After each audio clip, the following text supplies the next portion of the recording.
Bismillahirrahmanirrahim. Assalamualaikum warahmatullahi wabarakatuh.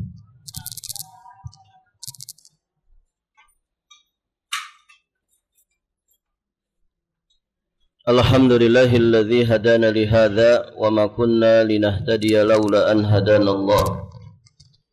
Asyhadu an la ilaha illallah wahdahu rabbi la syarikalah wa asyhadu anna Muhammadan abduhu wa rasuluh, amma ba'd.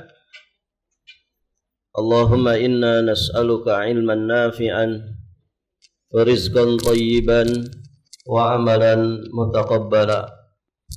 Allahumma 'allimna ma yanfa'una wanfa'na bima 'allamtana wa zidna min 'ilmika wa karamika wa judika ya dzal jalali wal ikram. Innaka ala kulli syai'in qadir wa bil ijabati jadir. Para ummahat wa akhwat fillah rahimani wa rahimakumullah. Alhamdulillah, kita bersyukur kepada Allah Subhanahu wa taala. Pada hari ini kita sudah berada di tanggal 18 Safar 1447 Hijriah. Kita bersyukur kepada Allah yang telah memberikan kemudahan untuk bisa melanjutkan pelajaran kita. Masih di pembahasan kitab menuntut ilmu jalan menuju surga. Kita masih di bab ketiga berkaitan dengan kiat-kiat meraih ilmu syar'i. Yang pertama sudah kita bahas, mengikhlaskan niat di dalam menuntut ilmu. Berikutnya kita bahas yang kedua. Betul ini ya? Qala al-muallif rahimahullahu ta'ala, kiat kedua untuk meraih ilmu syar'i adalah berdoa, memohon kepada Allah ilmu yang bermanfaat. Berdoa kepada Allah supaya Allah menganugerahkan ilmu nafi. Hendaknya setiap penuntut ilmu senantiasa memohon, berdoa kepada Allah untuk mendapatkan ilmu yang bermanfaat, memohon pertolongan kepadanya di dalam mencari ilmu, serta selalu merasa butuh kepadanya. Ini penting ya, ibu-ibu yang dirahmati Allah. Semua aktivitas kehidupan kita sehari-hari selalu ada iringan zikir dan doanya.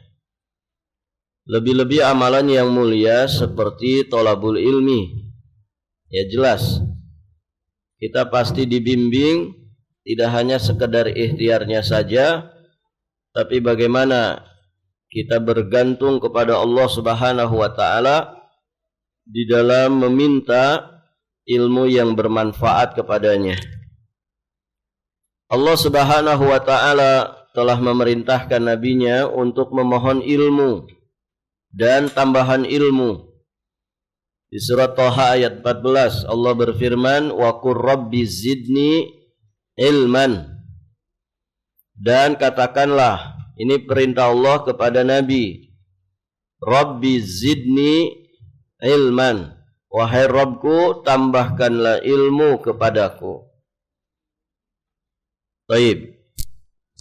Kemudian di antara doa yang diajarkan oleh Rasulullah, juga dipraktekkan oleh Nabi Shallallahu Alaihi Wasallam, adalah doa Allahumma inni as'aluka ilman nafi'an wa rizqan thayyiban wa amalan mutaqabbala.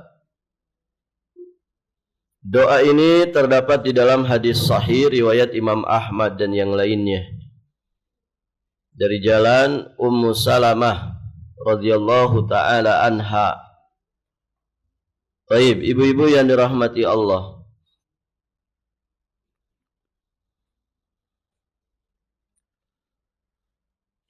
Perhatikan di sini, Allahumma inni as'aluka ilman nafi'an.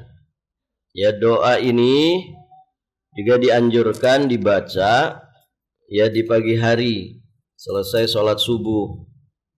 Allahumma inni as'aluka ilman nafi'an wa rizqan tayyiban wa amalan mutaqabbala.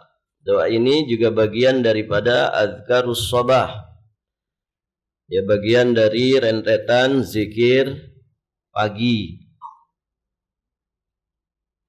Dan selayaknya mengawali hari dengan doa ini. Allahumma inni as'aluka ilman nafi'an wa rizqan tayyiban wa amalan mutaqabbala. Ada 3 permintaan di sini.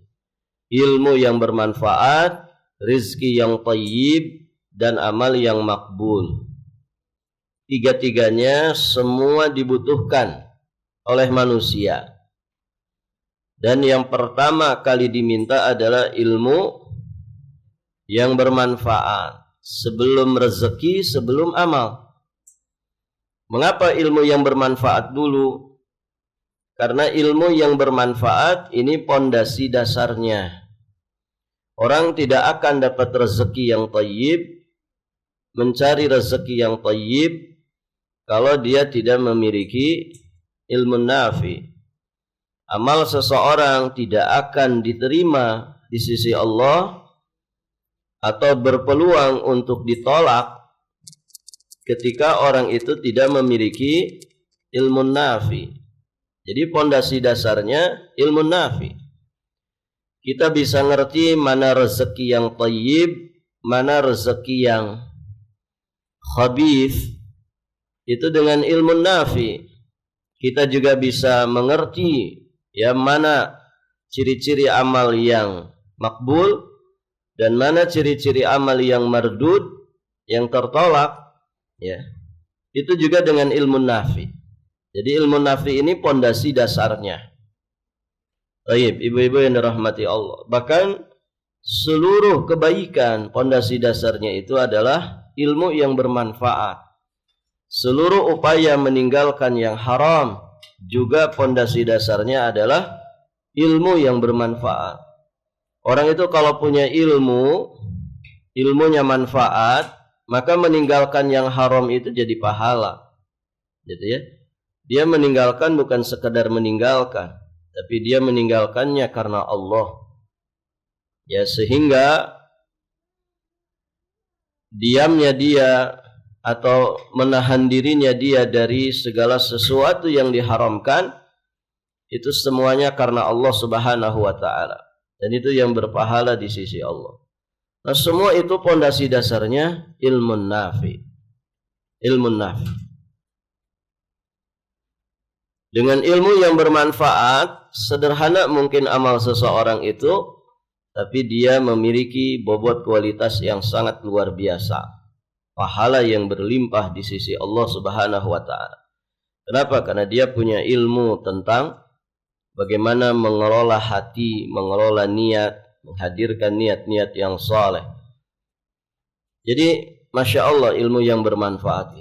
Dengan ilmu yang bermanfaat, tidur orang itu jadi berpahala, makannya jadi berpahala, berpakaiannya jadi berpahala, berkendaraannya jadi berpahala, ya, diamnya, bicaranya, memandang, mendengarnya, semua itu jadi pahala ketika orang memiliki ilmu nafi. Maka jangan lupakan doa seperti ini untuk menjadi doa di awal hari kita. Di redaksi yang lain, riwayat Imam At-Tirmidzi, Imam Ibnu Majah diterima dari jalan sahabat Abu Hurairah radhiyallahu taala anhu. Nabi juga mengajarkan doa, Allahumma anfa'ni bima 'allamtani wa 'allimni ma yanfa'uni wazidna atau wazidni ilman. Boleh diganti kata gantinya kalau kita barengan, banyakan.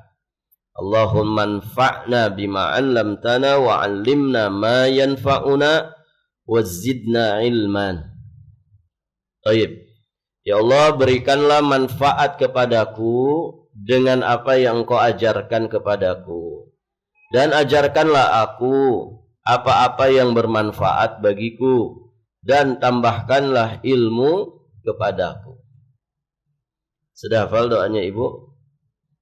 Kalau yang atas harafal ya insya Allah. Kalau yang di bawah, kita kalau membuka majelis kan sering ngucapin ini. Allahumma anfa'na, cuman domirnya kami kan. Allahumma anfa'na bima 'allamtana wa 'allimna ma yanfa'una wa zidna ilman. Kalau buat sendiri, Allahumma anfa'ni bima 'allamtani wa 'allimni ma yanfa'uni wa zidni ilman. Sok dihafalin dulu 3 menit.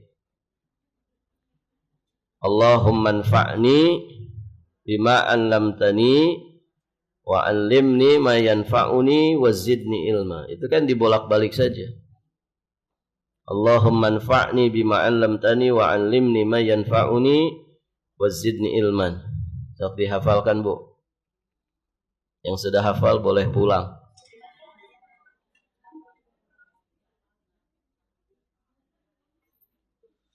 Sok dihafalin, Bu, 3 menit. Mulai dari sekarang. Rasulullah Shallallahu Alaihi Wasallam menganjurkan kita untuk selalu memohon ilmu yang bermanfaat. Selalu menganjurkan kita memohon ilmu yang bermanfaat kepada Allah Azza wa Jalla dan berlindung kepadanya dari ilmu yang tidak bermanfaat. Sebagaimana sabdanya di dalam hadis yang derajatnya hasan, diriwayatkan oleh Imam Ibnu Majah, Nabi bersabda, "Salullaha ilman nafi'an wa ta'awwadhu billah min ilmin la yanfa'." Mintalah ilmu yang bermanfaat kepada Allah dan berlindunglah kepada Allah dari ilmu yang tidak bermanfaat. Allahumma inni as'aluka ilman nafi'an wa a'udzu bika min ilmin la yanfa'. Begitu. Nabi memerintahkan hal di atas karena banyak kaum muslimin yang justru mempelajari ilmu yang tidak bermanfaat. Contoh, mempelajari ilmu filsafat, ilmu kalam, ilmu hukum sekuler, dan yang lainnya. Kan ada orang mempelajari ilmu musik, begitu ya. Bahkan na'udzubillah, ada orang mempelajari ilmu perdukunan, ilmu sihir, dan yang semisal dengan itu. Ini semua ilmu yang mafsadat, madharat, ilmu yang berbahaya. Maka kita memohon kepada Allah ilmu yang bermanfaat dan dijauhkan dari ilmu yang tidak bermanfaat. Nabi sallallahu alaihi wasallam ya pernah berdoa, Allahumma inni a'udzubika min ilmin la yanfa' wa min qalbin la yakhsha wa min nafsin la tashba' wa min da'watin la yustajabu laha. Ini doa ini juga selayaknya dipraktekkan, diamalkan. Allahumma inni a'udzubika, ya Allah, sesungguhnya aku berlindung kepadamu min ilmin, dari ilmu la yanfa, yang tidak bermanfaat, wa min qalbin, dan dari hati la yakhsha, yang tidak khusyuk, wa min nafsin la tashba, dari nafsu jiwa yang tidak pernah kenyang, tidak pernah puas, wa min da'watin la yustajabu laha, dan aku berlindung kepadamu dari doa yang tidak dikabulkan. 4 di sini kita meminta perlindungan kepada Allah. Yang pertama dari ilmu yang tidak bermanfaat. Berarti kan ilmu itu dari sisi manfaat ada 2. Ada ilmu yang bermanfaat, ada ilmu yang tidak bermanfaat. Begitu. Nah, yang kita disuruh mencari ilmu, itu ilmu yang bermanfaat. Yang kita diajarkan meminta kepada Allah tentang ilmu, itu adalah ilmu yang bermanfaat. Dan kita diperintah juga untuk berlindung dari ilmu yang tidak bermanfaat. Allahumma inna na'udzubika min ilmin la yanfa'. Baik, ibu-ibu yang dirahmati Allah, kiat ketiga. Kiat yang ketiga,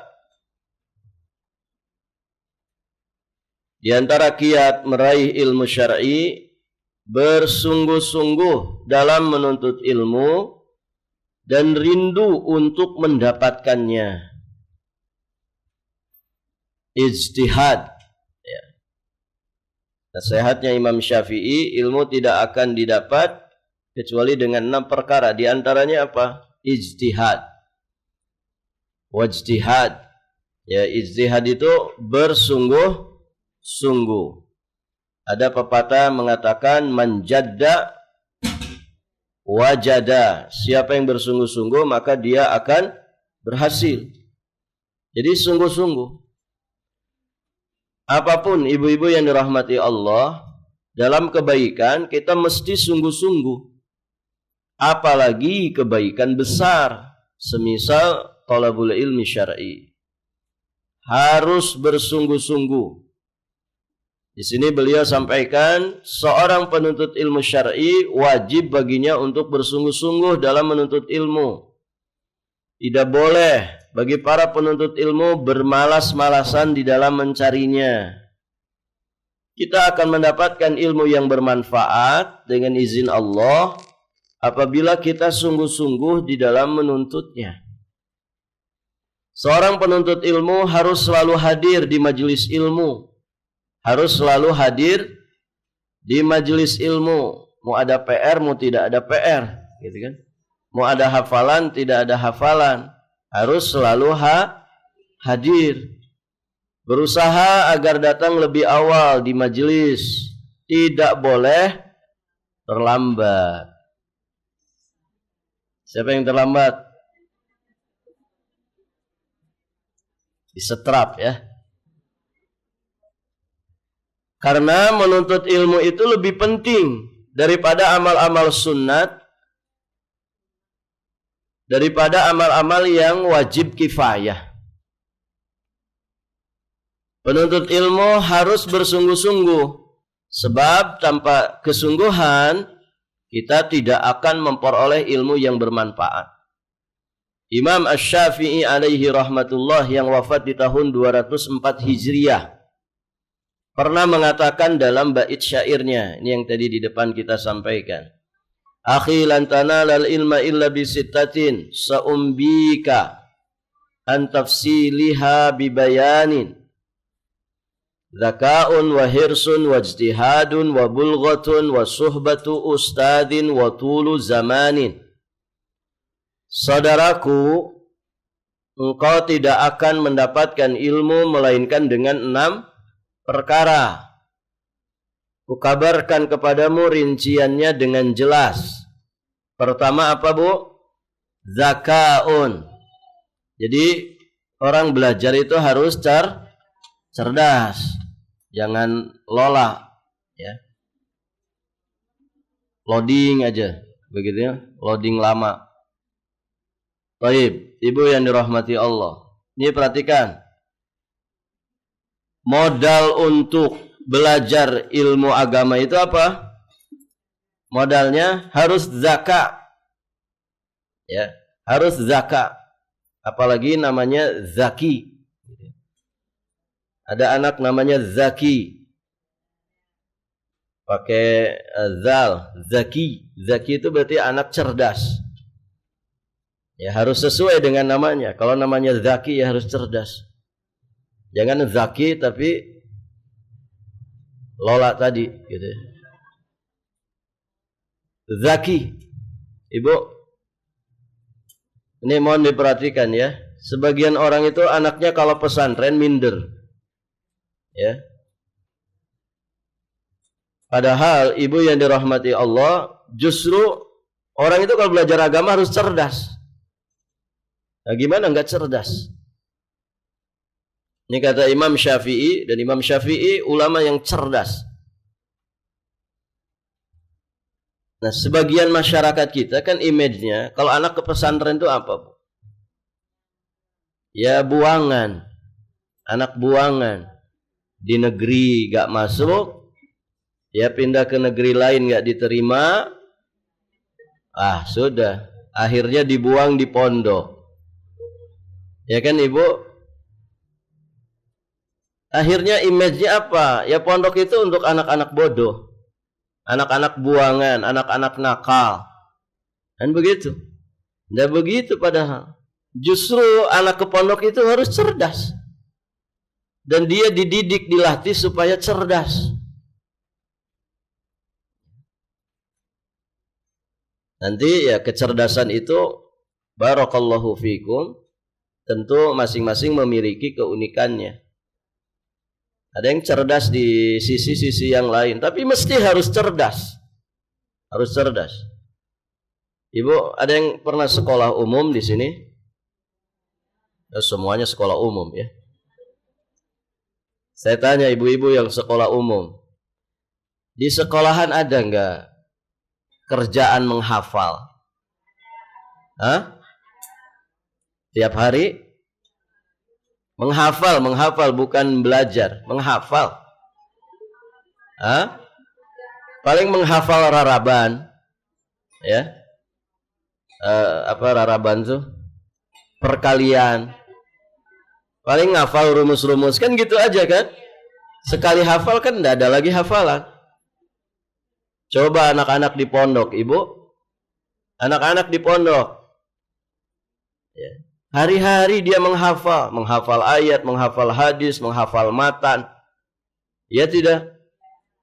Mana ada di sekolah umum hafalan-hafalan gitu. Ya, paling tadi ngafalin rumus-rumus kimia, fisika, ngafalin rumus apa itu? Sintang kos itu Ibu. Ya. Barakallahu fikum. Rumus perkalian, rumus-rumus matematika, paling itu aja yang dihafal kan. Nggak ada rutin hafalan tiap hari. Nggak ada. Saya juga pernah sekolah umum di SD. Nggak ada hafalan tuh di SD itu.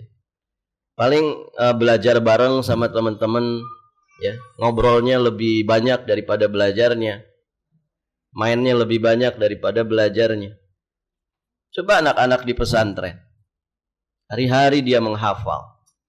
Ada target setoran ayat, setoran hadis, begitu ya, disesuaikan dengan kemampuan masing-masing. Tapi ada yang dihafal tiap hari. Menghafal matan ilmiah.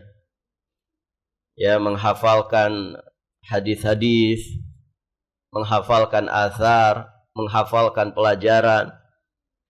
Ya bahkan ya sebagian santri kan ceramah saja dihafalkan kan begitu. Kalau pelajaran muhadharah itu dihafalkan, apalagi pas bagian muhadharahnya pakai bahasa Inggris, bahasa Arab, itu dihafalkan. Taib, ibu-ibu yang dirahmati Allah. Jadi mesti cerdas, zakat. Kemudian hirsun itu tamak, ketamakan. Harus punya ambisi besar, punya kemauan keras. Dia harus rakus terhadap ilmu. Tahu orang rakus kan Ibu? Nah itu, harus rakus. Ya banyak juga orang rakus, tapi rakusnya terhadap dunia. Ya kan? Bukan nasi saja yang dia makan, aspal dimakan. Beton dia makan, besi dia makan. Nah itu rakus.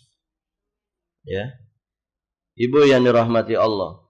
Nah rakus itu harus terhadap ilmu, harus rakus. Baca kitab, menelaah, mengkaji, menghafal. Itu kerjaan para penuntut ilmu. Nah kemudian yang terkait dengan bab kita, wajtihadun, kesungguhan, bersungguh-sungguh. Jadi tidak bisa sambilan sebetulnya ibu menuntut ilmu itu. Harus sungguh-sungguh.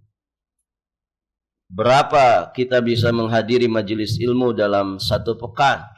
Sungguh-sungguh.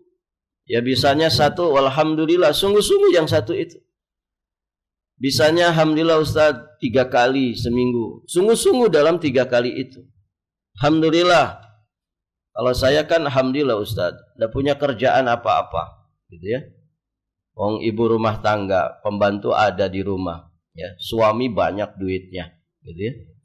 Di rumah mau ngapain lagi? Saya bisa tiap hari Ustaz. Alhamdulillah, tiap hari sungguh-sungguh belajar ilmu agama. Ya, mau ngapain lagi ibu? Ya. Suami banyak duitnya, kita ndak punya kerjaan, wong semuanya ditangani pembantu. Ya. Anak juga sudah ditangani. Barakallahu fikum. Dia bisa tiap hari pengajian. Bismillah, tiap hari pengajian dan sungguh-sungguh. Ya, sungguh-sungguh. Kemudian yang keempat, bulghah. Bulghah itu bekal. Ibu datang ke sini pakai bekal tidak? Pakai. Apa bekalnya? Hah? Bekal niat saja.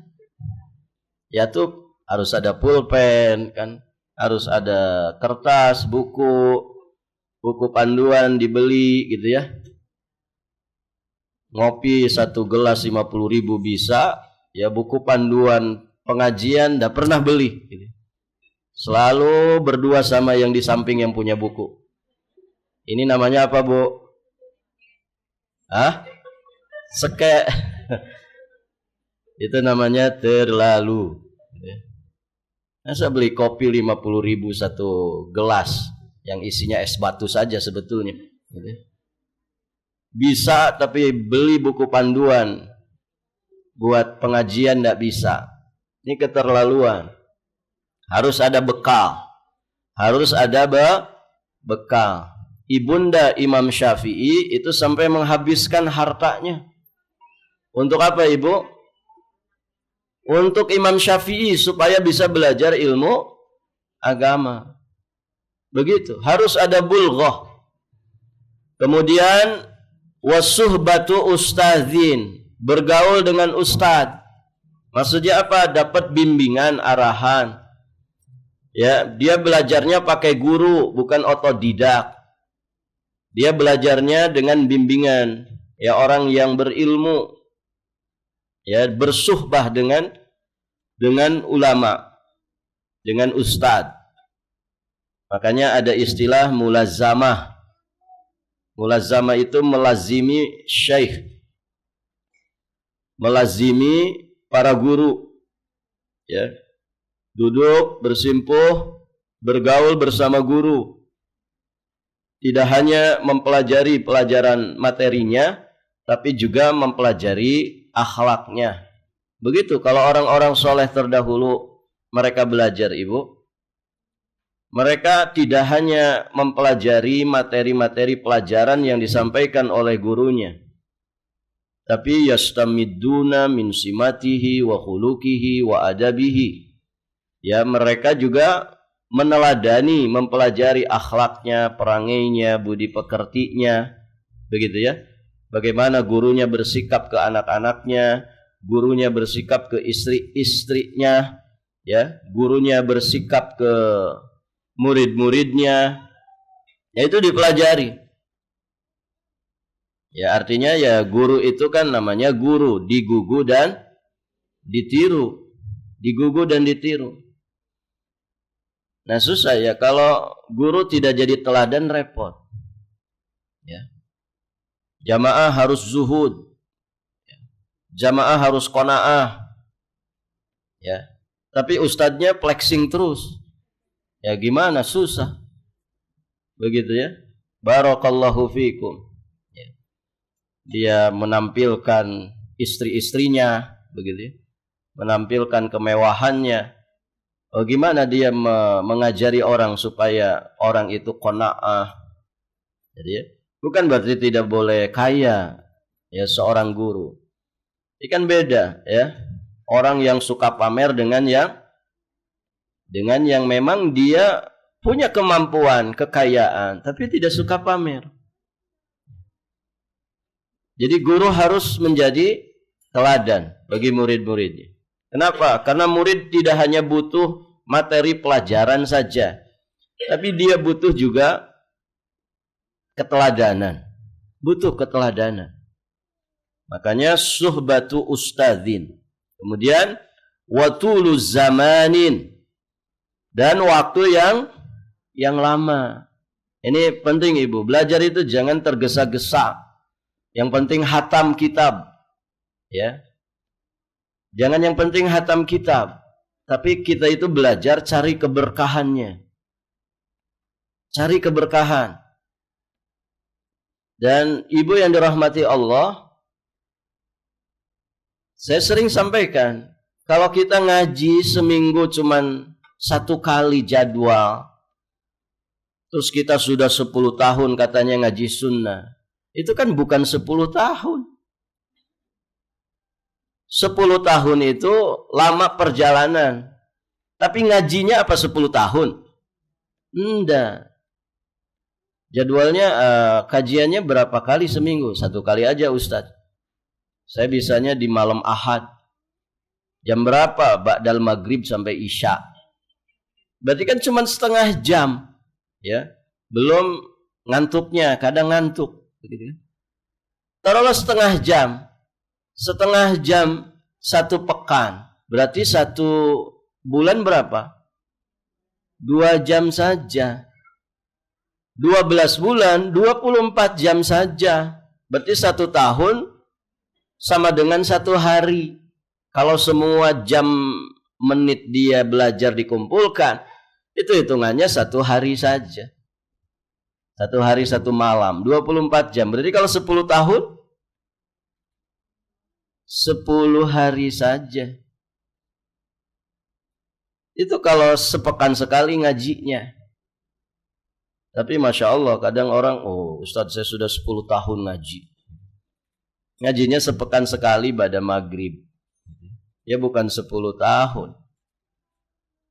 Nah itu Ibu yang dirahmati Allah. Jadi tulus zaman.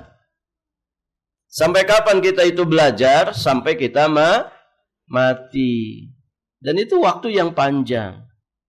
Tidak ada masalah. Belajar dan terus belajar. Karena ya kita meminta keberkahan dari belajar kita. Ilmu yang bermanfaat. Sedikit yang kita serap, kalau kemudian menambah iman kita, menambah amal soleh kita, itu lebih bagus.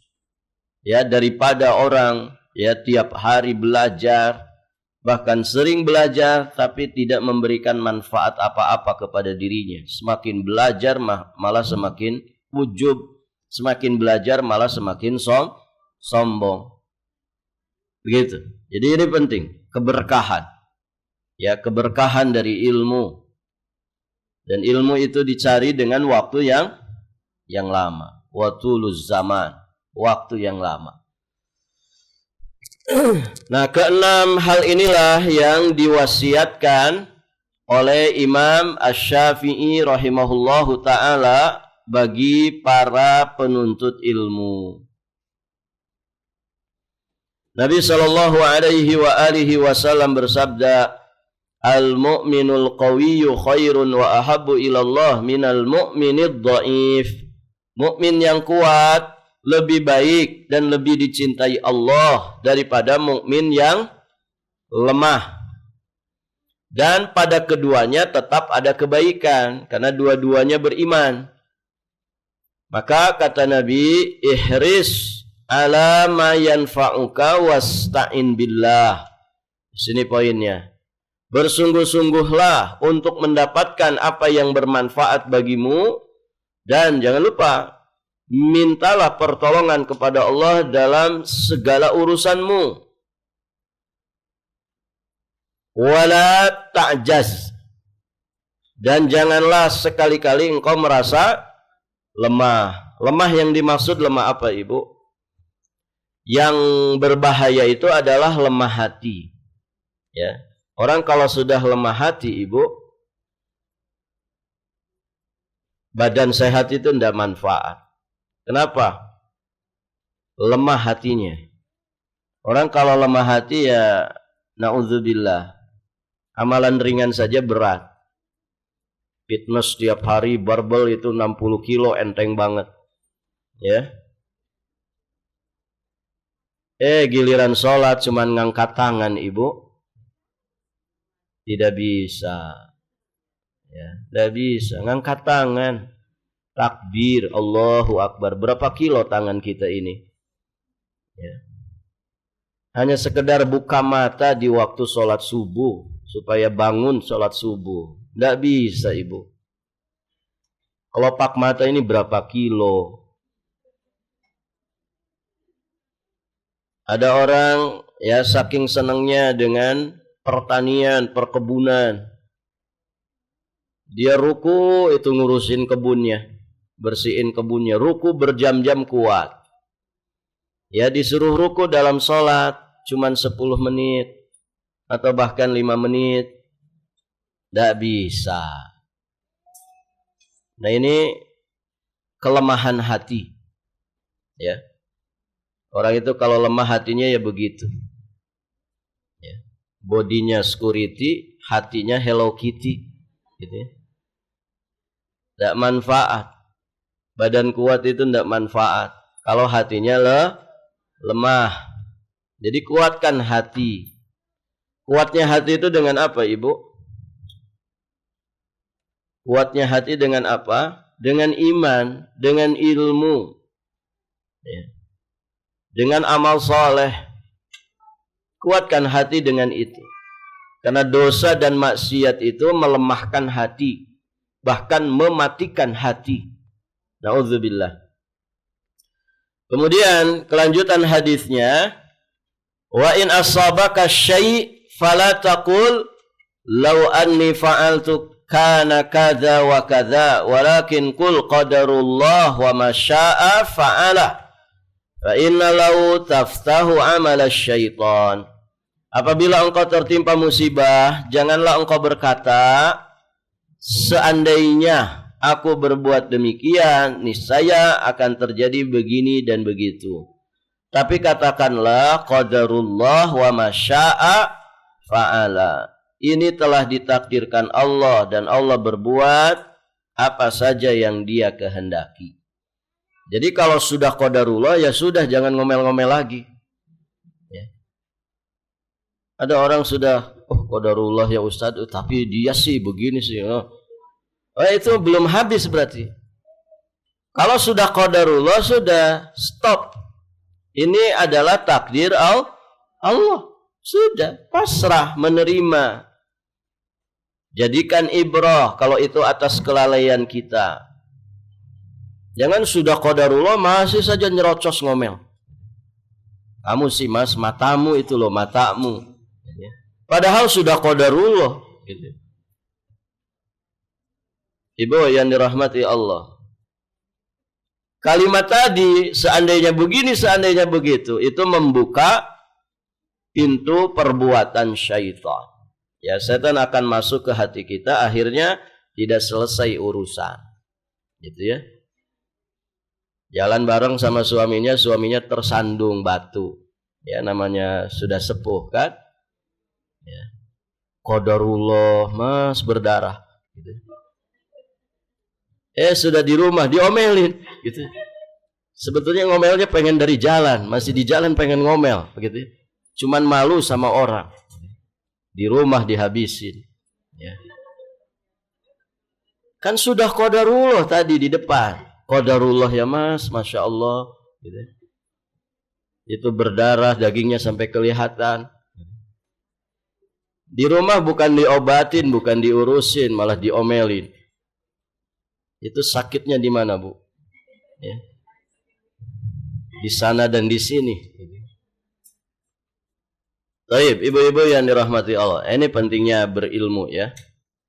Kalau orang sudah qadarullah ya sudah, berarti kan dia sudah menetapkan bahwa ini semua atas ketetapan Allah. Harusnya sudah plong dadanya. Qadarullah wa ma syaa fa'ala. Atau boleh juga Qaddarallah wa ma syaa fa'ala. Seorang penuntut ilmu wajib bersungguh-sungguh dalam menuntut ilmu. Seseorang tidak mungkin mendapatkan ilmu itu dengan santai. Ya. Orang sekarang kan banyak santai, dikit-dikit healing yuk gitu. Healing, gitu. Aku bosan, aku bete. Lihat anak-anak kita, Ibu. Ya, dikit-dikit aku bosan, aku bete. Kasih saja HP, anteng dia. Gitu ya. Ambil HP-nya sebentar, bahasanya begitu. Aku bosan, aku bete. Jadi pengennya santai. Jiwa kita ini ya menghendaki, nafsu kita ini menghendaki kita ini santai. Begitu. Padahal untuk meraih kebaikan tidak bisa dengan berleha-leha. Tidak bisa dengan bersantai-santai. Ya bukan berarti 24 jam kita harus mati-matian, tidak. Ada hak jasad untuk direhatkan. Tapi ketika di waktunya kita belajar, ya bersungguh-sungguh dalam belajar. Ya disebutkan oleh Yahya bin Abi Katsir yang wafat di tahun 132 Hijriah, la yustata'ul ilmu birahatil jismi. Ilmu tidak akan diperoleh dengan tubuh yang direhatkan, dengan tubuh yang dimanjakan, maksudnya dengan santai-santai, leha-leha. Bahkan Nabi menegaskan, innamal ilmu bitta'allum. Sesungguhnya ilmu itu didapatkan dengan cara belajar, sungguh-sungguh belajar. Wal hilmu bittahallum. Sifat hilm itu sabar, santun. Bittahallum itu diperoleh dengan berusaha membiasakan diri untuk sabar. Wa may yataharral khair yu'tah. Barang siapa yang berusaha keras mencari kebaikan, maka dia akan memperoleh kebaikan tersebut. Wa may yatawaqqas syarra yuqah. Dan barang siapa yang menjaga dirinya dari kejelekan, maka dia akan dilindungi dari kejelekan atau kejahatan tersebut. Apa yang bisa didapatkan dari hadis ini, Ibu? Ternyata kita diperintahkan untuk berikhtiar. Kalau pengen dapat ilmu ya belajar begitu. Kalau pengen dapat sifat mulia yang disebut hilm, kita berusaha untuk mendapatkannya. Begitu. Artinya harus ada kesungguhan. Sebagaimana di bab ketiga ini, poin ketiga ini. Harus ada kesungguhan. Orang kalau pengen dapat ilmu ya belajar, ta'allum. Jangan pengen dapat ilmu ya, tapi dengan cara semedi misalkan. Ya, tapa brata gitu ya. Atau apapun itu, ingin dapat ilmu laduni. Ilmu yang didapat tanpa proses belajar. Ya, enggak bisa. Al-ilmu bit-ta'allum. Ilmu itu dengan belajar. Yang belajar saja, Ibu, kan belum tentu dianugerahi, kan begitu ya? Apalagi yang tidak belajar. Yang belajar saja bisa dengan proses yang lama. Ya, masing-masing sesuai dengan taufik dan inayah dari Allah. Begitu ya? Tidak ada masalah. Yang penting Allah Maha tahu dengan kesungguhan kita di dalam belajar. Jatuh bangun mungkin kita dalam belajar, tidak masuk-masuk itu pelajaran gitu ya, di luar kepala terus gitu ya, tidak pernah masuk. Tapi Allah Maha tahu dengan kesungguhan. Ya, Allah Maha tahu dengan rengekan kita, misalkan di sepertiga malam terakhir. Ya, mati-matian kita minta kepada Allah supaya dianugerahi ilmu, dipahamkan agama. Ya, maka Allah Maha tahu dengan itu semua. Dan Allah tidak akan menyia-nyiakan kebaikan siapapun dari hambanya. Kemudian hadis terakhir yang dinukilkan oleh beliau di sini, hadis yang derajatnya hasan, diriwayatkan oleh Imam Al-Baihaqi dan juga yang lainnya, diterima dari jalan sahabat yang mulia Anas bin Malik radhiyallahu taala anhu.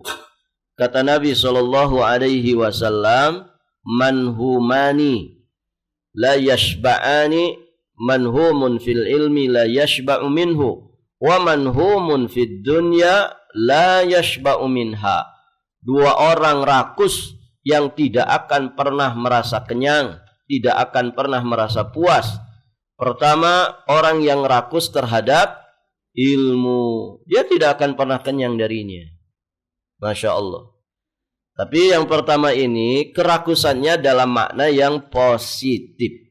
Justru semakin rakus terhadap ilmu, semakin besar ya peluang dia untuk meraih derajat tinggi di sisi Allah, meraih limpahan pahala di sisi Allah. Nah, orang rakus yang kedua, orang yang rakus terhadap dunia, dia tidak akan pernah merasa kenyang dengannya. Terus saja dikejar-kejar dunia itu. Padahal dunia itu semakin dikejar semakin menjauh. Dunia itu semakin dikejar semakin menjauh. Harusnya dikejar itu akhirat yang semakin dekat dengan kita. Taib. Mengejar dunia itu seperti mengejar bayangan sendiri. Ya, tidak akan pernah bisa digapai dan tidak akan pernah ada rasa puasnya. Nah, yang positif adalah orang yang rakus terhadap ilmu. Justru semakin rakus terhadap ilmu, semakin besar peluang dia untuk meraih derajat setinggi-tingginya di sisi Allah Subhanahu wa taala. Barakallahu fiikum. Baik Ibu, berikutnya kiat keempat. Kita bahas bulan depan insyaallah. Panjang kiat 4 ini. Baik Ibu, sampai di sini saja. Baik, kita cukupkan. Subhanakallahumma wa bihamdik, asyhadu an la ilaha illa anta, astaghfiruka wa atubu ilaik. Hadanallah wa iyyakum ajma'in. Wallahul muwaffiq ila aqwamit thariq. Al-'afwu minkum. Wassalamu alaikum warahmatullahi wabarakatuh.